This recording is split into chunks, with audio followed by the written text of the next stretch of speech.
Behind the Iron Curtain, a secret unfolded, the Yugoslav nuclear program, a testament to the audacity of a nation determined to defend itself. Born from the ashes of World War II, this ambitious project was sparked by political tensions that reached a boiling point.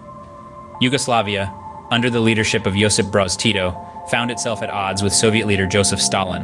A rift so deep, it led to Yugoslavia's expulsion from the Eastern Bloc in 1948. But where others saw a setback, Tito saw an opportunity. This expulsion fueled a perceived need for national security and a desire for technological and scientific advancements. It set the stage for an audacious endeavor, the development of nuclear technology, with the potential for nuclear weapons. The stage was set for a nuclear venture, one that would shape the course of Yugoslav history. In the shadows of this grand endeavor, several institutes were at the forefront. The Boris Kidrick Institute of Nuclear Sciences, previously known as the Institute for the Research of the Structure of Matter, in Vinča near Belgrade, was a vital cog in this nuclear wheel. Here, scientists and researchers toiled day and night, their work cloaked in secrecy, their contributions pivotal in the pursuit of nuclear technology. The Jožef Stefan Institute in Ljubljana was another significant player. With its world-class facilities and a team of dedicated researchers, it played a key role in the nuclear program, particularly in the field of nuclear physics and radiation protection. Not to be left behind, the Ruđer Bošković Institute in Zagreb, named after the eminent Croatian scientist, also made significant contributions. It was here that some of the most groundbreaking research in nuclear technology was carried out, the results of which still echo in the annals of Yugoslav scientific history. But these institutes wouldn't have been able to achieve much without substantial financial backing. From 1948 to 1953, a staggering 1.75 billion Yugoslav dinars were pumped into the program. To put that into perspective, that's equivalent to around $282 million at the 2010 exchange rate. That's not all. An additional 1 billion dinars were allocated for research and exploitation of uranium ore during the same period. It was a massive investment for a country that had just emerged from the ravages of World War II. This financial commitment was a clear indication of the importance Yugoslavia placed on the program. It was more than just a quest for nuclear power. It was a statement of intent, a demonstration of national resilience and technological ambition. The institutes and the financial investment together formed a formidable force, propelling Yugoslavia into the world of nuclear science. It was a journey fraught with challenges and uncertainties, but one that the country embarked on with determination and resolve.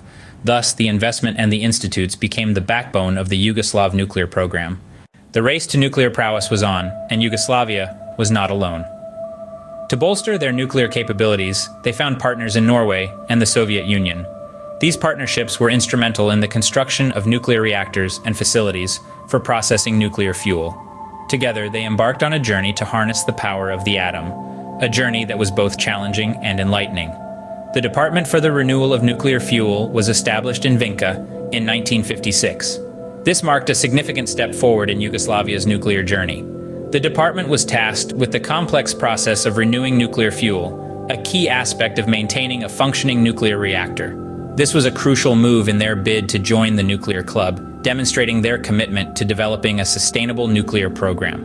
In 1958, Yugoslavia constructed a zero-power device. Now, this might sound underwhelming, but in the nuclear world, it was a significant milestone. A zero-power reactor, or ZPR, is a type of nuclear reactor used for research and training. It operates at very low power levels and is an essential tool in the study of nuclear physics and engineering. The following year, in 1959, Yugoslavia imported a research reactor with a capacity of 6.5 megawatts. This was a significant upgrade from their zero-power reactor and allowed for more advanced research and development. The reactor was used to study nuclear reactions and to produce isotopes for medical and industrial use. The collaboration with Norway was particularly significant. During the 1950s, Norway was a key ally, especially in the chemical extraction of plutonium from radioactive fuel. Yugoslavia procured heavy water from Norway, a crucial component in certain types of reactors. The two countries worked closely together, sharing knowledge and resources to advance their respective nuclear programs. The nuclear program was progressing at full speed, but not without its challenges. The path to nuclear power is never straightforward, and Yugoslavia's journey was no exception. But with each hurdle overcome, their resolve only grew stronger. In the face of changing geopolitics, the Yugoslav nuclear program hit a roadblock. As the 1950s were drawing to a close, Yugoslav leader Josip Broz Tito found himself standing at a crossroads. The political climate was shifting, with the icy tensions of the past thawing into a more cordial relationship between Yugoslavia and the Soviet Union. At the same time, Tito was rising in prominence as a leader in the non-aligned movement, a coalition of countries that chose not to align with either the United States or the Soviet Union during the Cold War. These global shifts led Tito to reconsider the necessity of the nuclear program. He saw that the program was draining Yugoslavia's resources, with the returns not quite living up to the hefty investment. The decision was made to suspend the nuclear program, marking a significant turning point in Yugoslavia's nuclear journey. But the story doesn't end there. Fast forward to the 1980s, and the Yugoslav nuclear program was once again on the move.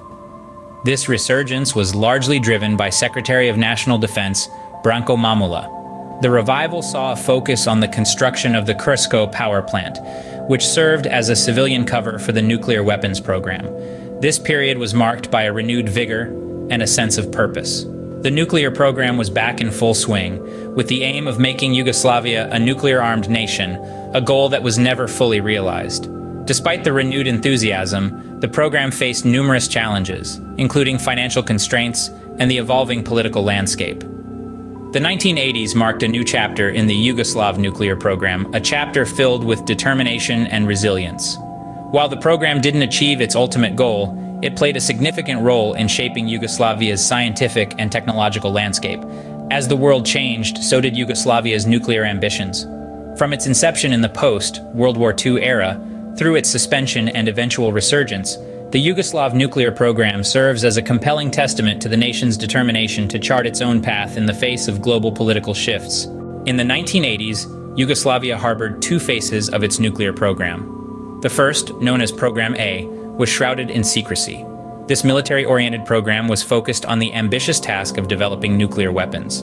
On the other side of the spectrum, there was Program B.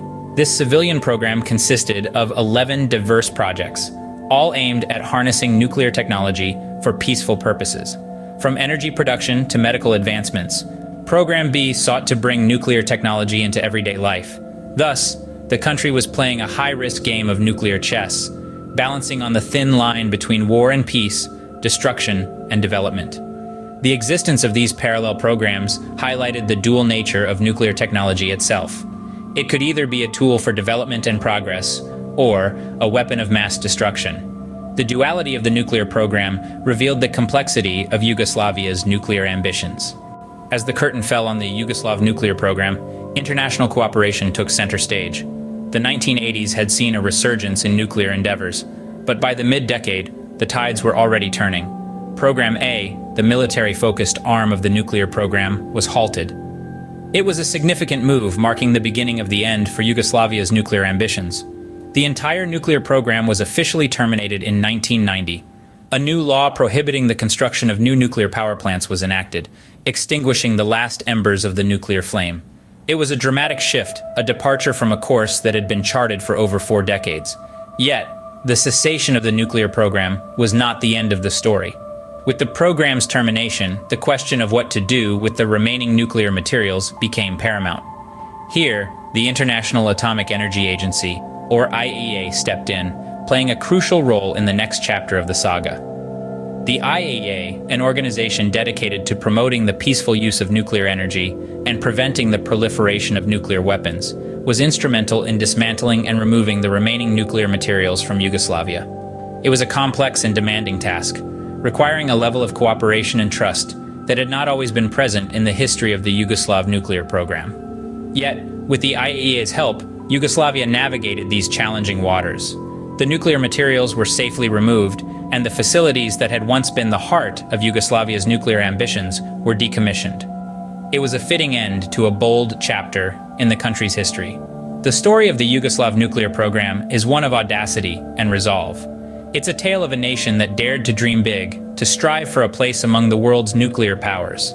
And while that dream ultimately did not come to fruition, the legacy of the program lives on, a testament to the spirit of a nation and its people.